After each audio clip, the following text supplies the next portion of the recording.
Welcome to Dr. Angie Speaks, and where real conversations meet real expertise. Ready. Hello, everyone. This is Dr. Angie Speak on Sandbox Radio. And today I have joining me is Janet Lynch. And Janet is going to tell us all about protecting yourself financially, being a financial planner, helping people navigate through the paperwork and just helping people navigate through what they think is a tedious process. And Janet is so good at it. So she's going to tell us about her kids and her background, all of that good stuff. So Janet, take us away. Just tell us whatever you'd like the audience to know. And this is a worldwide audience. We're international. Oh, golly, that's awesome. Well, Dr. Angie, you're just an amazing person. The way you connect people, the way you care for people, it's just obvious in everything you do. I just feel very blessed to have gotten to meet you and gotten to know you a little bit. You're a joy. You are just a total joy. And I just want to put that out there for everybody who doesn't know. I'm sure they already know that, but I'm just going to confirm it right now. Thank you. Thank you. Absolutely. So, we met kind of in the financial world. But to me, that's one tiny part of our whole composite makeup. Finances and the way we feel about money, the energy we bring to money is very, very key. You may have met people who started off broke as a joke, and they come up and they've created a life of wealth and happiness and giving and peace and enjoyment. And then you have people who maybe they grew up maybe a little bit better off. Maybe their family has already had some things in place, and they just kind of always assume they're going to be okay. And so they kind of always are. And then, I was joking with somebody about, the chicken or the egg, which came first. Right. Well, when we're born, are we born with health and wealth? Some people aren't born with health at all, right? Or wealth. So it's pretty much, is it something we can determine? And I really like to think it is. But not everybody wants to talk about this. Not everybody has time. And, we have seasons in our life where we don't know it at the time. Like when we're a kid, we don't know that's going to come to an end and we're going to be a young adult. We're going to be a brand new grown adult. We're going to start creating our own families. We don't really see that until we're already kind of past it, and we can look back and say, wow, that season was crazy. Wow, that season was such a blessing. Wow, that season was full of so many ups and downs. I'm really glad I'm out of it, but I learned a lot. So that's really what we're going to talk about today, is what season in life are you, and what are you preparing for your next season? Another thing that's part of that is, what is your identity? So sometimes, and I know I'm all over the place, but I like talking about the whole human. Yes. Right? I want to talk about health. I want to talk about wealth.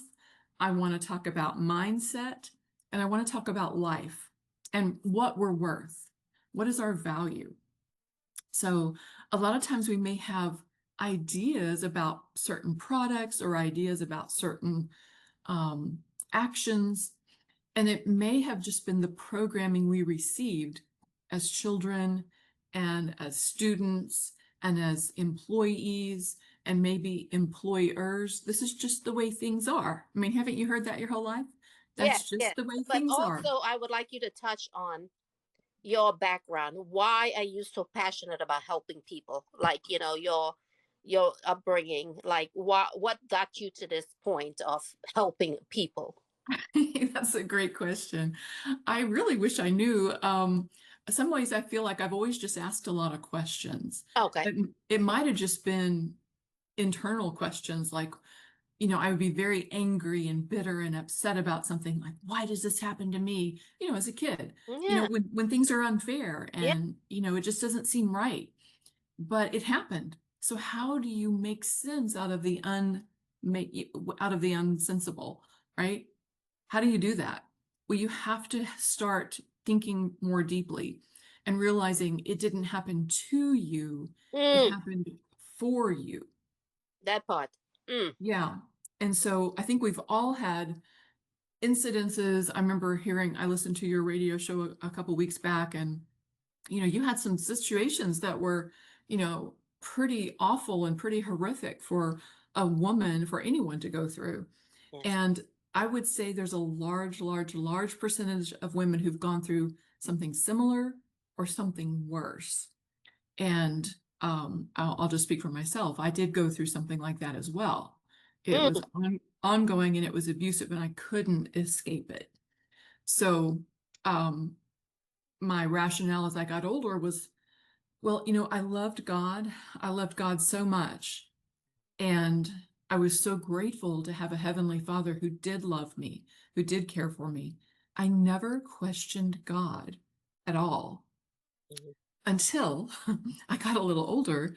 And then I didn't really question God, but I questioned our belief about God, because we can tend to make a person out of God, right? We can give him our attributes.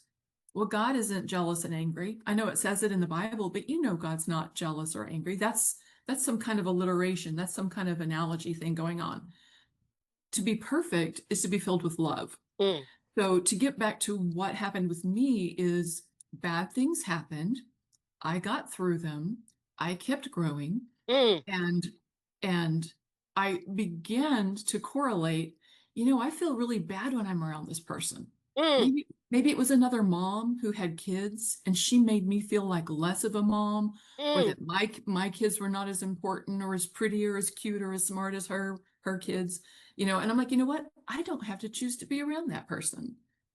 I remember having that thought, Angie, So in my were you a 20s. young mom, Miss Janet?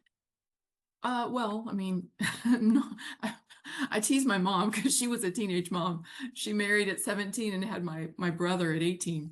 And yeah, and she was actually 20 when she had me, turned 21 the next month. But, I tease her about being a teenage mom. No, I was 24 when I had my first. So I was relatively young. They say that's the perfect age biologically to have a child. So for what that's worth. But I had also said when I was a kid, I'm going to tell Jesus not to give me no kids. So never use a double negative, guys, because Jesus did not give me no kids. He gave me 6 biological children. Wow. Yeah. So, yeah. But So going back to I have a question. So one of the reasons why you preferred not to have children, was that because of the trauma that you went through? yes, That you wanted to protect them, so to speak? exactly. Okay. Yeah, because there are statistics that say people who are abused tend to be abusers.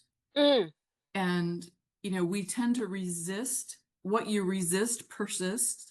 So you really have to go through some healing. You've really got to dig into and feel the pain of being a child that's hurt. Feel that and understand that just because that happened, that doesn't make you bad. It makes the situation bad. And at some point I began to feel empathy and concern many, many, many, many years later about the person that was hurting me. Like, what in the world could have happened to them to make them be the way they were? So, but you got to do some healing to get there. You got to dig in. And in my 20s, I was still very black and white, but also less compassionate, still wounded, still, how some people can trigger you just like that. Like they say one thing and you're like, boom, you're all like, your hackles are up. So I did have to do a lot of work on, okay, so Janet, they're not toxic. You're attracting toxic people, which means there's some toxicity within you. Now, this may not apply to anyone else but me. I'm not going to say this is across the board. This is my journey, Dr. Angie. And so when I began to see, like attracts like, you don't attract what you want, you attract what you are. We've heard that over and over. And I think sometimes we attract opposites too, because we're trying to find the exact opposite. So it's not like a one size fits all brush, the statement, but a lot of times you're attracting what you need to work through the issues that you've got. And so for me, as I got older, now I had a season where it was all about the kids. That's just the way it is. I remember somebody sitting down with me sometime in the mid-90s talking to me about saving extra money. And I'm like, you're looking at a mom with 5 or 6 kids, probably 5 kids at the time, maybe 4, if it was the 90s, because I had a 2002 baby and a 2006 baby. But I had 3 or 4 kids. It was going crazy. I was probably working part-time, working from home. Also, the one taking care of the kids. My husband worked long hours. Um, and this person said, "Oh, just save an extra XYZ." And I'm like, there's not even a first XYZ, much less an Right. extra, Right. So that Do was you just a put food pipe on the dream. table, or do you Yeah, you save put for the food on. future? Yeah, and they're going to need 3 meals a day, plus all the snacks, plus the late night snacks, plus all the things they want to do. You're living to serve your children at that time. You know Yes. that. Yes. You know that. So I think sometimes I really admire moms who can take a tiny reality break and say, okay, I got to make a few adjustments right here, right now, because this whole time, it could be 20 or 30 years that you're a parent. In my case, my oldest was almost 16 when my youngest was born. So I'm having like 35, 36 years of raising children from 0 to 18, right? That's a long time. So Wow. that's a long time to not have a plan. That's a long time to not think about things. God is good, but the reality is we're all going to die. Yes. It's just, I mean, I don't know anyone yet. Now I know there's stories about it, and I'd like to see, the Highlander or whoever's running around through portals. That would be awesome. But most of us, we appear to live and die. Some, don't make it out of the womb alive. Some make it Yes. 100+ years. Everybody has their appointed time. So if we could help people very, very cheaply get some things in place. I work for free. I think you know that, Angie. Yes. I work for free. Um, I talk about financial education. So if you want to just have a conversation, let's sit down and have a conversation. But the important thing is you have got to tell your money where it's supposed to go. You have to give your money a home. I think it might have been Dave Ramsey who talks about that. If your money doesn't have a home, it's homeless and it's just going to be on the street and anybody can take it. Yeah. The I've guys been. in Shark Tank, the coaches, the investors there, they Mhm. said your money is, every single dollar has a purpose, and you have to tell that money, like soldiers, to invest and go multiply and make more money. Right. You tell your money what to Yes. do.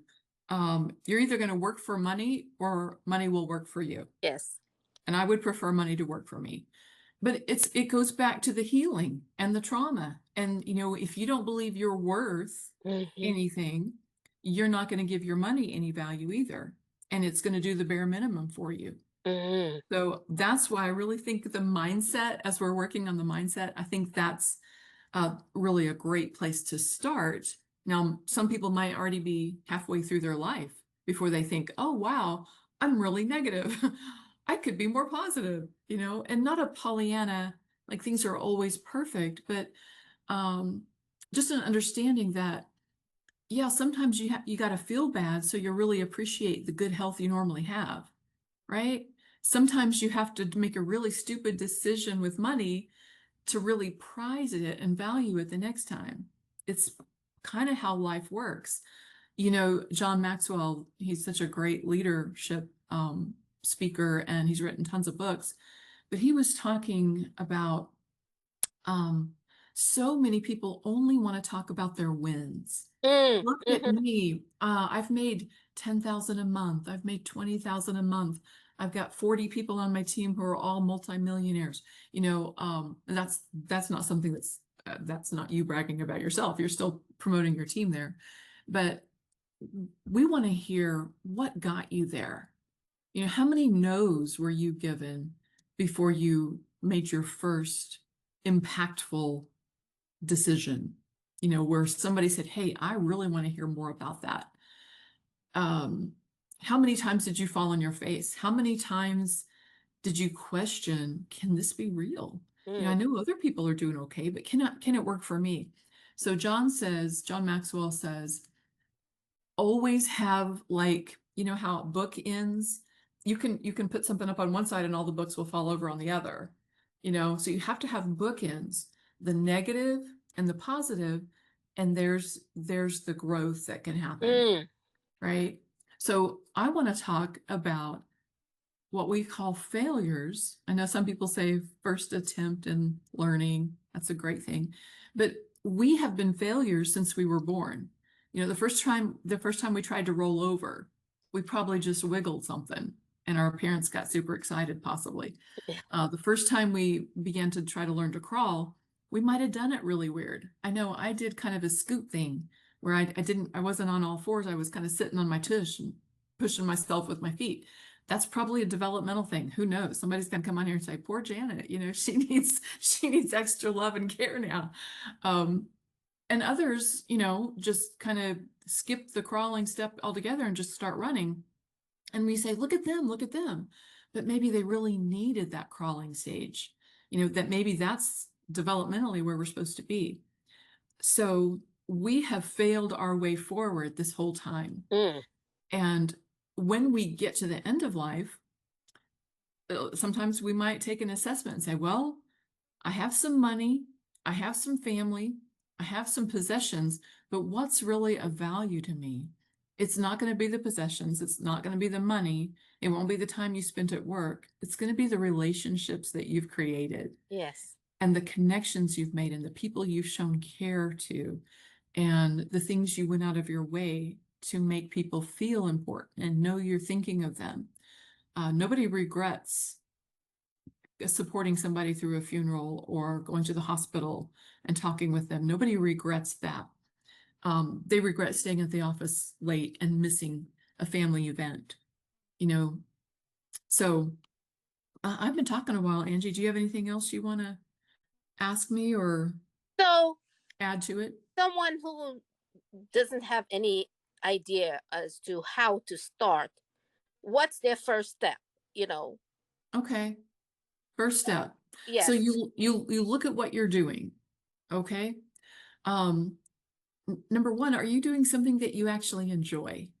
Mm. Now, probably fries at McDonald's and coffee at Starbucks, there could be some level of enjoyment, and we're all going to have our first jobs. Again, a lot of these times it's not what you know, but who you know. So if you know somebody in your circle who really seems to love what they do, go find a mentor, go find somebody who can coach you up, get connected with somebody who would love to pour into you and help you avoid some of the pitfalls that we've been through. So that's the first thing. Do you really even like what you do? Mm.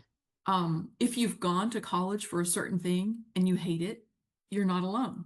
I want to say it was close to 80% of people who got a degree when I was graduating who never actually used that particular degree, right? 80%. That's a big number. So do you like what you do? And then let's just say you like what you do, other things are going to come along. And part of this is the journey. If you're working at the fry station at a fast food joint, figure out how to make it work for you. Mm. Show up positive. Show up, you're alert. Those fries are not going to get the best of you, right? This is the beginning of the game. And I really do believe life is a game. So play it well. Play it with enthusiasm. Play it with pride. Play it with concern for your fellow man.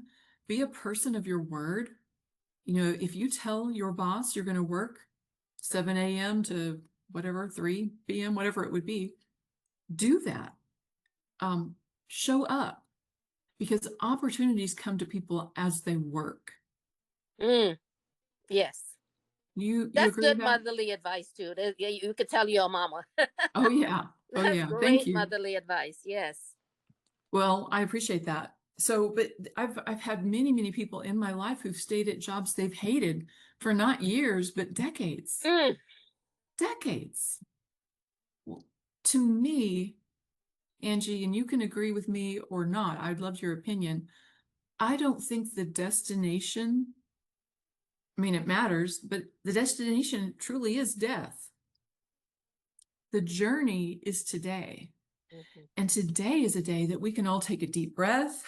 I have on the most comfy, cute clothes today. I got 3 compliments today when I was out, and I was like, oh my gosh, it's all this color and it's so comfortable. And I'm like, somebody said, I try that and it doesn't work for me. And I said I had to get a much bigger size so it looked good.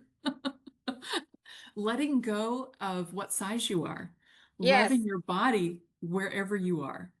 My Mm, body has given me 6 kids. It's given me really good health. I love what my body has done for me. So I'm not going to shame it by talking mean about it. right. It took me a while to get there, Oh, I can honestly. imagine. Yes. Yeah. So I totally kind of forgot where I was. Do you remember about Yes, I motherly advice? remember. Yes, motherly advice. Yeah. But so your younger self, 30 years ago, what path would you have done differently so that you can be more financially stable? Well,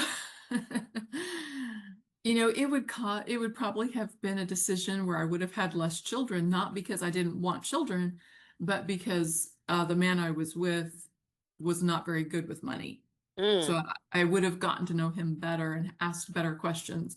I think nowadays people are just more, there's a couple of coaches online who talk about relationships and dating and mm, things like that. Um, so I would not be the same person if I know now what I knew then. Life would be way different. Hopefully, I'd still have all my kids because I adore them all. Um, but I would have had somebody more in alignment with me. okay, that's Um, good advice. Somebody Yeah. who we share. There's lots of differences. I celebrate differences, but values and ethics and morals, I'd want somebody more in alignment with the me I was becoming. Mm, We mm, all have we all have growth, of course, we hope. But going back to the job and what we want to do, you're doing something you love, you're going to be expansive, you're going to be growing, you're going to be flowing, you're going to be in the flow state, you're going to be in alignment. Your life is going to be wonderful. And you're going to be able to receive messages like, I don't need that expensive purse. I don't need that fancier car or that newer car. I don't need to be in debt to be valued or to be looked at like I'm something.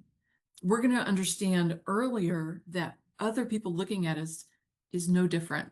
It shouldn't affect us at all. Remember that phrase we talk about? Your opinion of me is none of my business. mm. And it just frees Say you that up. again. Say it again. Say it again. Your opinion of me is none of my business. What you think of me is none of my business. What I think of me is my business. And I'm going to be supportive. I'm going to be the person who is gracious to people. I'm going to value people. And I'm going to do my very best not to judge them. And when I mean judge, I mean, we all judge all the time. I mean, it's just part of what we do as humans, but not in a gossipy, you know, backbiting type way. Just like, well, this person, when I leave, I feel very depleted and drained. They're an energy vampire. I'm going to choose myself. There may be a certain time that I'm equipped to spend 30 minutes with that person and give them some insights if they'll receive it. But I've had people who've, wanted to suck you dry, and they'll come back and do it again the next night, the next day, the next week. And they never, ever, ever apply all this wisdom that you're giving them. Mm, And so, it's as valuable as the cost, right? It's right. free. So they don't take any value out of it. So you say it's free. So how can people reach you to get a free consultation or a free just for people to for you to help them evaluate where they are in life? Yeah. Okay. Well, I was talking at the time about, how when we talk to people, our free advice is worth what Yes. it's worth. Yes. As far as business goes, Yes. they can contact me through you. Whatever I'm sure I could give them an email address or something. Yes. Yes. Go ahead. The one that I look at the most is Janet Lynch, my name, 2000. That's when I got it at yahoo.com. So it's been around 26 years, and I've been around a little bit longer than that. But you can reach me there if you'd like, and just put Dr. Angie's radio show, The Sandbox. What's the name of your show, by the way? Dr. Angie Speaks. Dr. Angie Speaks. Okay. Yes. Just put that in the headline, and we'll chat. Yes, because everybody's situation and where everyone is in life is different. So Right. Miss Janet will do a a personalized. Yeah, Yeah. absolutely. Because everybody's different.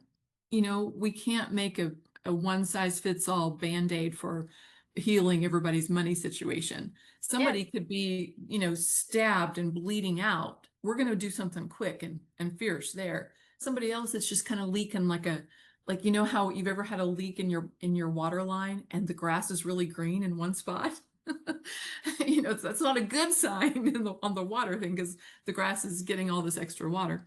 There may be something like that in our life too. Like it might be something really simple and got to dig in a little bit and find it, or it could be a great gaping hole of, oh my gosh, I Right. bought this car and it's $1,500 a month to have the car, have the insurance, have the maintenance, all that. Yes.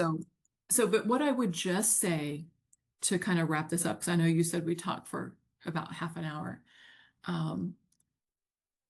be open to something besides the plug and play that we get through our normal programming.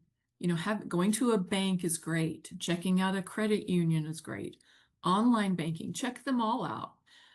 It's not a religion. So many people think finance decisions are a religion. And listen to all the different voices. Listen to people who've already retired and they've done it with dignity, and listen to the people who are just starting out and they've already made millions. How? What? It's happening. It's happening. There's a lot of opportunity.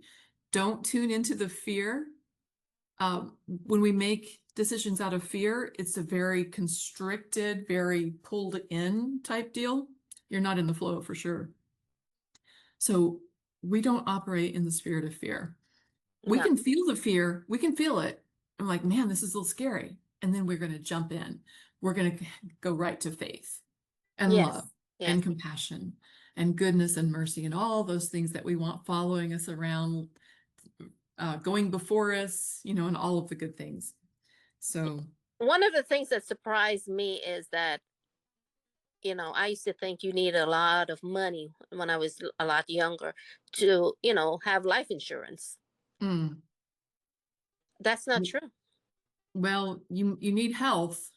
They do pretty much insist. Now there's a few products that we can get people, there's a couple that we can look at for people who already have some issues, but it's not going to be the best. It's going to cost a little more. But for people who are young and healthy, it can be so inexpensive. Yes. You could probably get a meal at McDonald's for about the same cost as some of the things I'm talking about.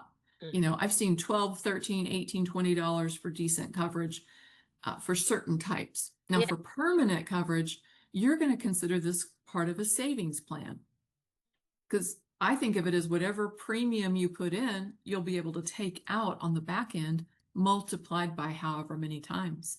A lot of people don't know this.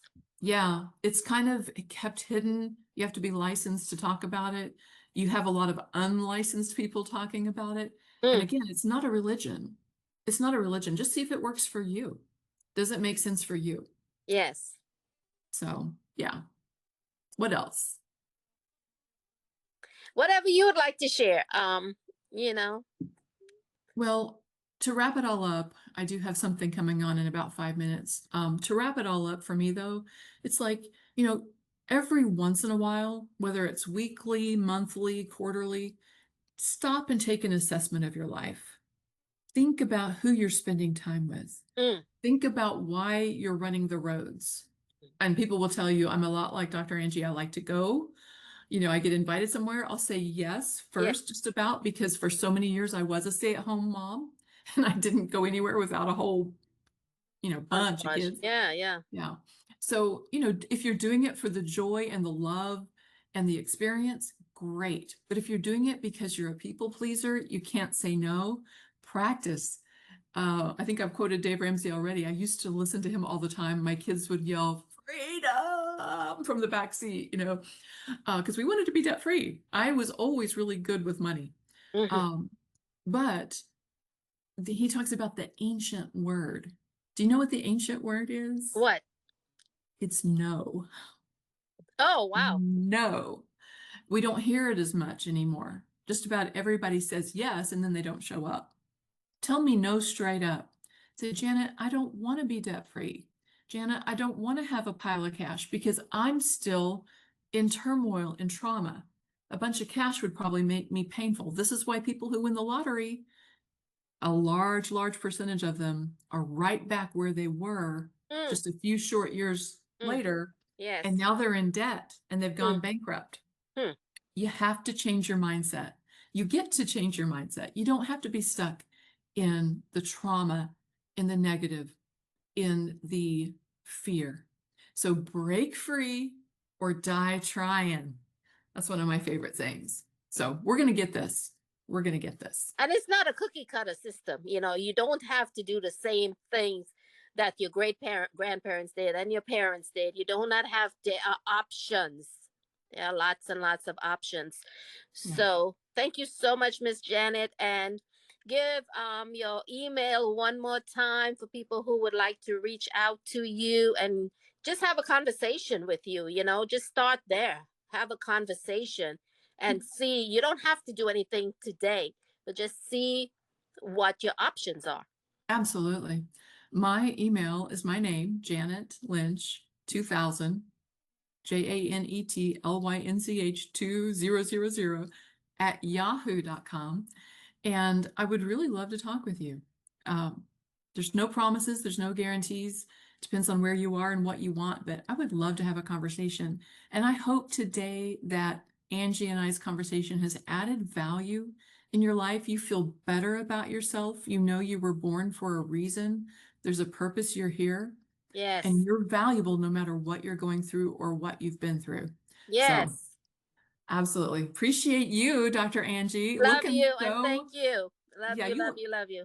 Thank you. I'm sorry, you radio people, but she is flat out gorgeous today. I hope you get to see a picture of her.